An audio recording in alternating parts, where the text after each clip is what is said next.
As the days of Noah were, so the coming of the Son of Man will be. Just because it was in the days of Noah, so it will be when the Son of Man comes. It says this in several places in the Bible.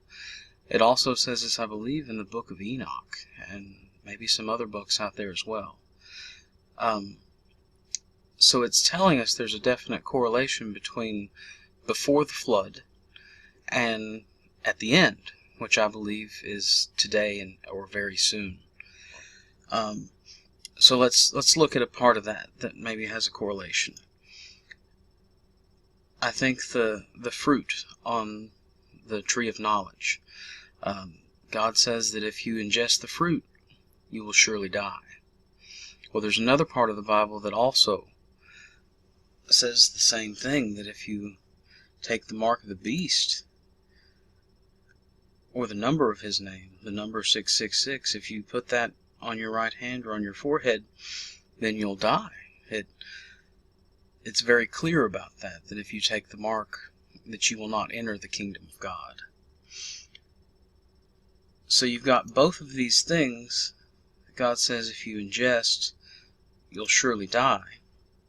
Well, let's look at this mark of the beast. I have a few ideas on this that may actually tie in with Genesis. Check this out. Here at the newly opened Epicenter office complex in central Stockholm, workers no longer need a badge or a passcode to open doors. A microchip implanted in their hand does the trick. The radio frequency identification or RFID chip is made of Pyrex glass and contains an antenna and a microchip with no need for batteries. It allows carriers to open doors, operate a photocopier or swap contact details via a smartphone. The chip is the size of a larger rice grain. It's about 12 millimeters in size. That's put in with a syringe. And it sends an RFID code, so it's an identification tool that can communicate with objects around you. So practical here, you can open doors using your chip. You can do secure printing from our printers with the chip. But you can also communicate with your mobile phone by sending your business card to individuals that you meet. While the current range of benefits the chip offers is rather limited, its makers say the aim is to explore possible uses and to see how products and services can be developed around the technology. It's hoped in the future workers equipped with the chip will be able to purchase food in the canteen and even get health checks. So some of the future areas of use, I think, like anything where you today would use a PIN code or a key or a card. So payments is, I think, one area. I think also for healthcare reasons, that you can sort of communicate with your doctor and you can get data on what you eat and sort of what your physical status is. Its manufacturers claim that chipping is completely safe, but it has raised concern among civil liberty groups worried that it's not hacker safe and could be used without the wearer's consent to track their whereabouts or gain access to private information. Now, you may be thinking, well, this isn't for everybody. Obviously, it's just for certain people in this company, and I can see other uses for it around the world, but it's not like they're trying to put one in just Joe Schmo on the street, right? Well, you would think so, but it looks like just about anybody can get this stuff. You want an RFID chip implanted into your hand? Here's what the do-it-yourself surgery looks like. Down here, it actually says that it's $30. $30. And you can get it implanted in your skin, in your hand.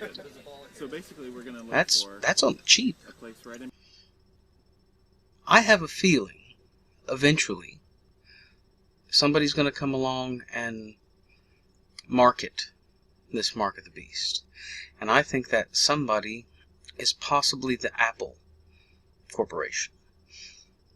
I think it's fitting because of the apple and the original sin. I think it goes back to Genesis. But let's see what we can dig up on Apple. Well, it looks like here Apple puts a microchip on the back of your hand for cashless payments. That is just spectacular. Cashless payments, you don't say. Oh, Apple Pay, your wallet without the wallet. Coming in October. October's after September, by the way, for those of you keeping score at home. I'm going to be willing to bet that soon you won't need the watch. They can just put it directly in your hand. I'm just saying. It's hard now to imagine life pre-iPhone, and soon we won't be able to remember what it was like without the RFID chip. You know, you can actually get these put in your babies, or you're going to be able to very soon as tracking devices, so there'll be no more missing children. It sounds like a good idea. Okay, so with Apple, there's a few other things that make me think that it's also Apple.